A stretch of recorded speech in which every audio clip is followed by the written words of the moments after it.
If we could get the committee to come back and be seated, and we'll continue on. Next item on our agenda is discussion about policy review that's underneath the State Board of Education statutes and rules. We did have members of the State Board that were invited. They have, I don't see, is there a current State Board member that's here today? So we don't, they've declined to participate, but committee members, you do have in your packet some written material from the State Board. And so I'd like to turn the time over to our intern, Brook Berry, who has done some extensive research on some of the statutes. So, Brook, welcome. If you'd please introduce yourself to the committee. Hi, my name is Brooke. I'm a student at Boise State, and I'm an intern for the Lieutenant Governor this summer. So I met with Matt Freeman. He's the executive director of the Idaho State Board of Education, and Tracy Bent, the chief of planning and policy officer of the Idaho State Board of Education. And we met this week just to discuss administrative rules.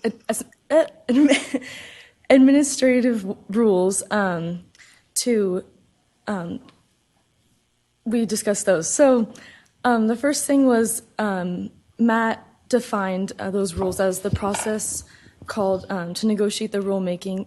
Statute outlines what those steps are to do that, and you must have statute to authorize rulemaking, and an agency cannot do rulemaking on their own. Statute has to specifically give an agency authority to do rulemaking on that topic. So, for instance, the board has a section of code that requires that rules through a uniform and thorough system of public education as required in the Constitution. There's a rule for making those areas and sections of code specific to advanced opportunities. So the education rules are broken up into 3 categories and a few special subjects. So those are broken up into administration, uniformity, and thoroughness. Administration is specific to administering the system. Uniformity is educator certification requirements. And thoroughness is student outcomes / requirements, state content standards, graduation requirements, etc. And that goes into the state work study program, which this is a section of code specific to state work study program, section of rules, registration of proprietary schools, and rule section that aligns with those requirements that are all in statute. So they conduct to make rules on administrative advanced opportunities, and so that goes into the Division of Financial Management. If they have statutory authority, then they go through negotiative rulemaking process, and that process starts with submitting a request to the Division of Financial Management because administrative rulemaking is an executive agency process.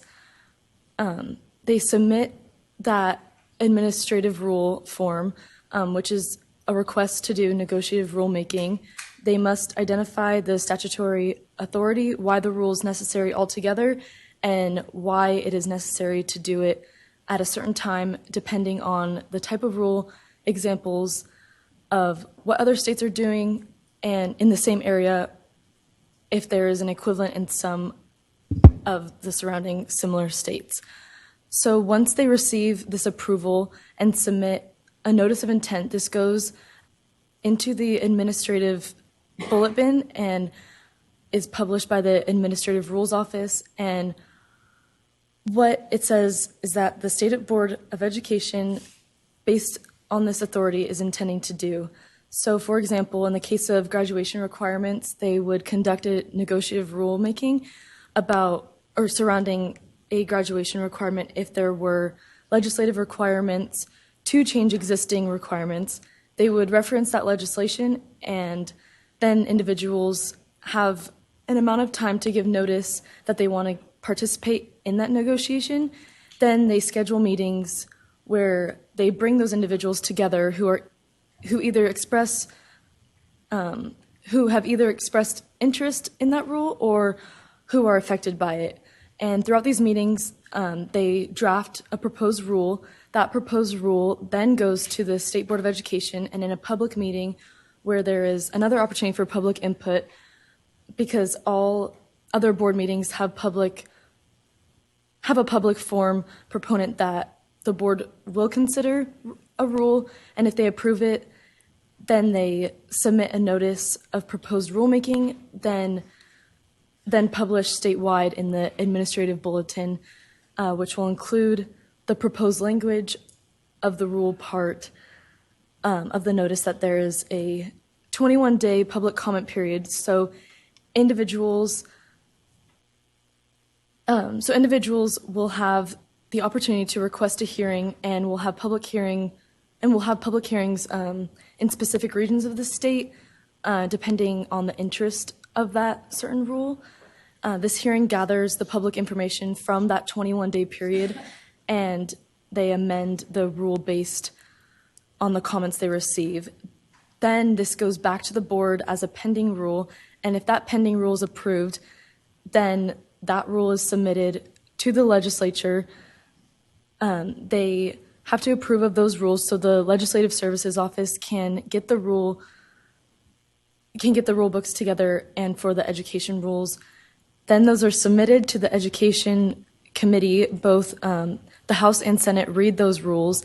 They can either accept or reject the rule or any portion of it, or they can accept it whole. And after the legislature adjourns is when it would go into effect. The admin rules must be reauthorized each year, and anything that was not amended the previous year will be reauthorized each year. It requires both bodies, the House and the Senate, to reject a proposed rule. In the review process, the way that it is in statute is specific to whether or not the rule meets the intent of the law that authorized it. There has been an attempt by the legislative staff to help legislators identify that it is not that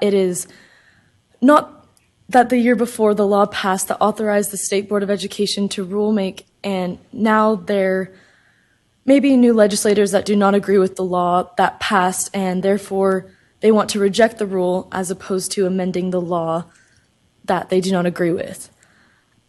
And statute sets a high-level policy, while rulemaking is for implementation and to clarify what exactly the rule will be. And the Office of Rules Administration is part of the Division of Financial Management, and they do all the statewide publications for rules regardless of the agency. All of the rulemaking done by state agencies is overseen by the Division of Financial Management, which is within the governor's office. The curriculum is established. The state government agency and legislator do not set curriculum for school districts. For example, the state will say for U.S. government class, students need to know about the Constitution, 3 branches of government, all the Supreme Court justices, and the school district will then have the choice to choose which textbook to use to teach those concepts to students. So the state does not choose which textbook that school uses. It's all up to the districts.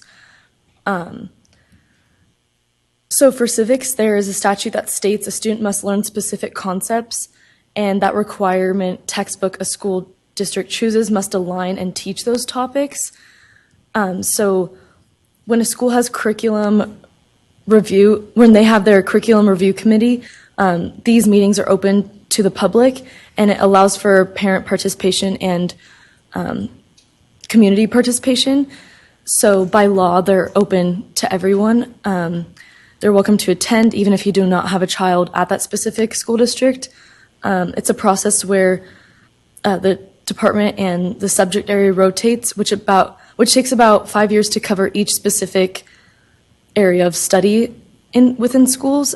And the State Department of Education identifies curriculum that is aligned with the standards, which it doesn't mean that any district has to use it, but some smaller districts do not have the capacity to do the reviews, so they will meet and pick off the list of textbooks that is suggested. Curriculum that had already gone through the review process, as long as a textbook is aligned with the content standards, a district may use that text, and larger districts sometimes use their own textbooks that their teachers write. But there's a difference between standards and curriculum, and in the meeting they made this very clear that that standards are the types of things students need to know at certain grade levels. So, like an example of that would be by the end of 3rd grade, you should be able to read, and the selection of curriculum is a responsibility by the local governing board, and there's a process they must follow that allows for public input. There are multiple points for public input prior to the consideration of the actual drafted rule, and this process in whole takes about 9 months for the Idaho State Board of Education and 3 months for the legislature to complete it and finalize the process. With these education rules in particular, there are 2 additional opportunities for public input in those rules because the board considers them at public meetings where individuals are welcome to participate. It is posted for the community to find and attend. Now, if the individuals missed the 2 previous public input meetings, they have the opportunity to participate at those. So they also further explained it as when they bring a rule before the legislator, it is generally well vetted by anyone who had been involved and interested during that process to provide input. Once it is to the legislator, there are more opportunities since these will be presented in committee hearings. Public comment or testimony is taken during that process as well. When I met with Matt Freeman, the executive director of the Idaho State Board of Education, he explained that with the development of administrative rules, there is significant opportunity for public input. The content standards are already in rule and are developed by negotiated rulemaking and by the board. Approving those rules set the standards.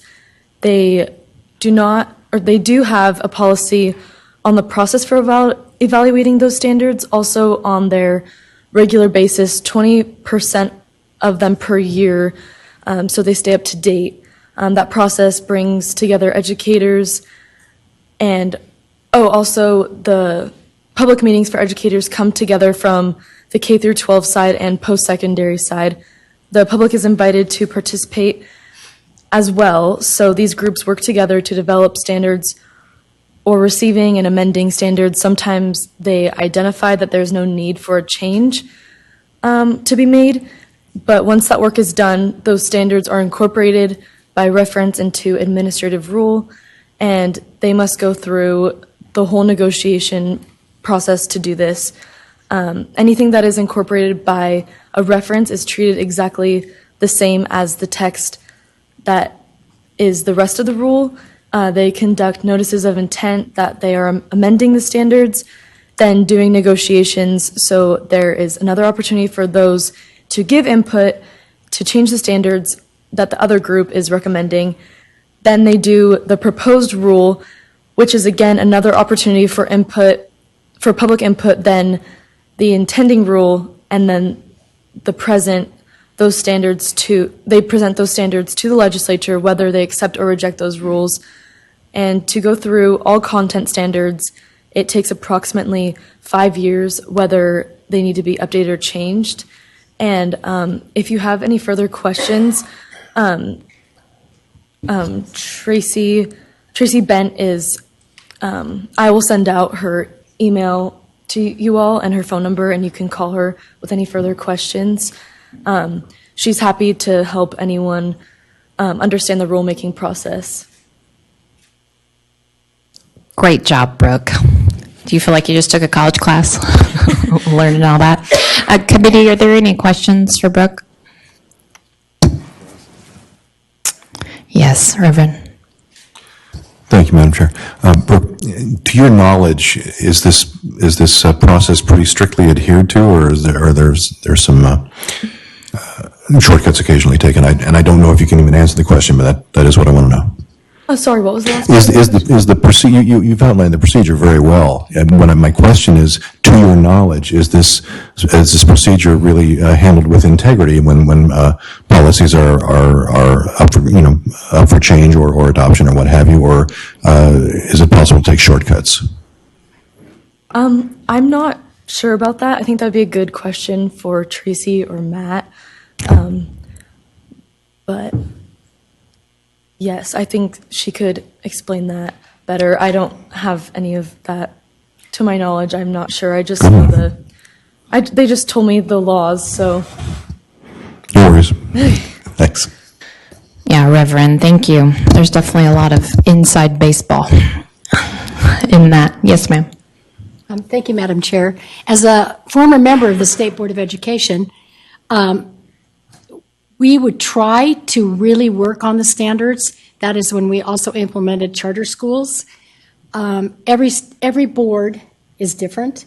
Some boards are staff-driven. Other boards take a real in-depth look. So I think, obviously, I think they'll say, no, it's very adhered to, but you have to remember that every board is different. Also, our state board is only one of 3 states that is over K through college. So we can really do a seamless policies because in a lot of states it's usually K through 12 and then higher education. And so we have a real opportunity in Idaho to look at standards. It is true that they set the standards and the local level can get the books, but as a state board member, we actually looked at locals and what textbooks they were using. Very good information. And I'll just redirect the committee back to the letters. So the State Board of Education did answer a couple of questions that we had posed. So they address, how they're implementing House Bill 377 and the Biden administrative proposed rule. Even talks about, I had asked about the Pledge of Allegiance. In Idaho Code, it says, every public school shall offer the Pledge of Allegiance or the national anthem in grades 1 through 12 at the beginning of each school day. But no pupil shall be compelled, against the pupil's objections or those of the pupil's parent or guardian, to recite the Pledge of Allegiance or to sing the national anthem. It's good for the public to know that, because I have heard from parents, they said that it's not being said at their school. So it's good for that. All right, yes, Ryan. Yes, thank you, Madam Chair. And Brooke, I see in one of your letters, the one you received from the Idaho State Board of Education, at the bottom of page 1, they stated that the public has the right to inspect the instructional materials except students' tests used in the district schools.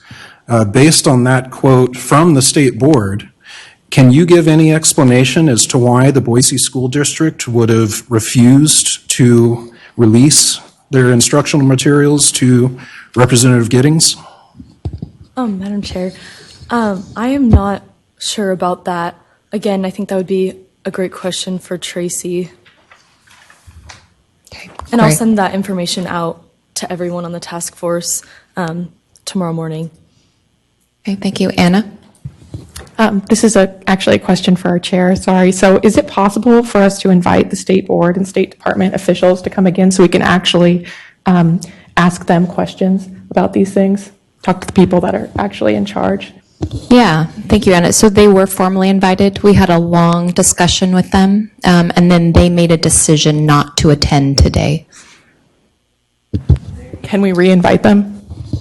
I think that's a good idea. We could see what the board, or maybe not the board, the task force committee, maybe we could write up a letter, and then I'll sign it if something to that effect. It's a good idea.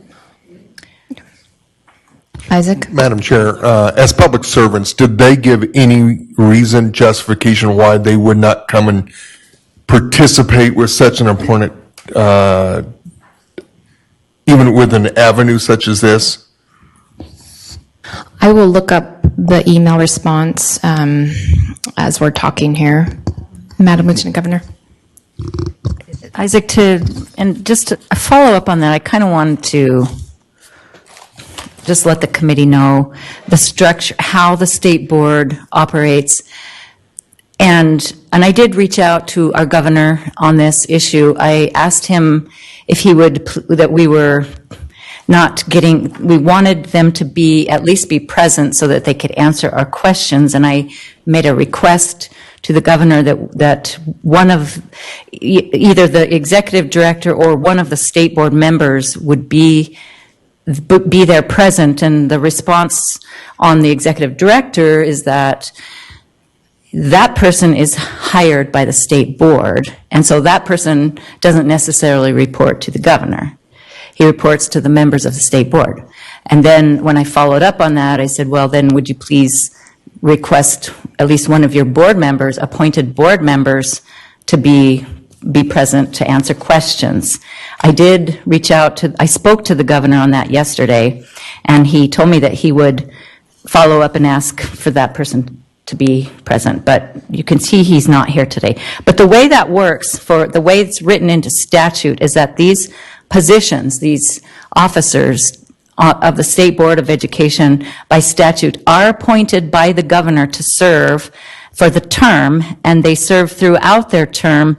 And in some statutes, the way the appointments are worded, it says they serve at the pleasure of the governor. In this particular case, it says, let me find it exactly.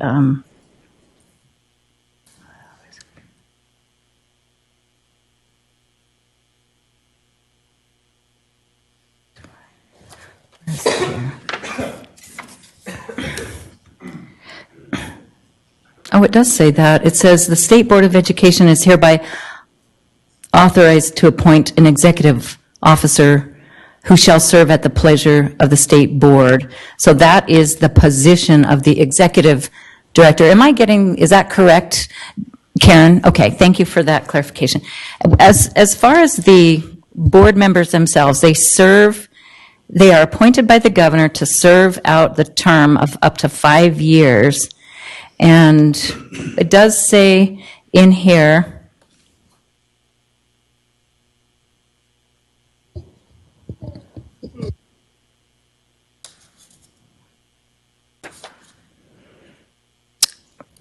without going through, it just says something like they shall serve, and if they are removed, it's because of a cause or incompetency or something like that. So just a little more background on our effort there.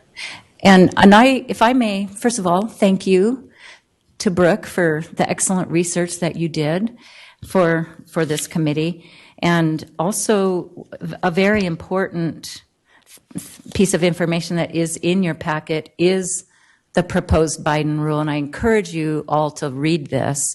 And I did think it was interesting, the response, and you can read it in the state board, because we wanted to know what their consideration of this proposed rule is.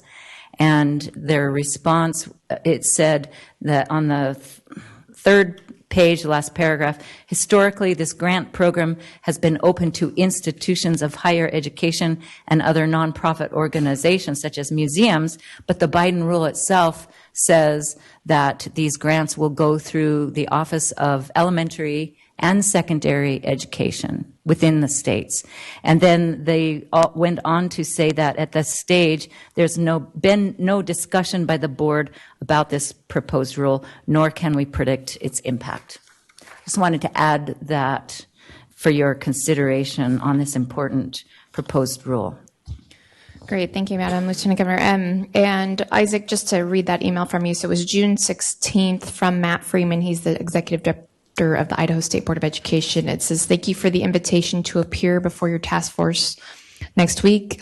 President Liebig and I have decided it would be just as efficient to address in writing the topics you identified during our June 8 phone call. So we will not be appearing in person at the meeting.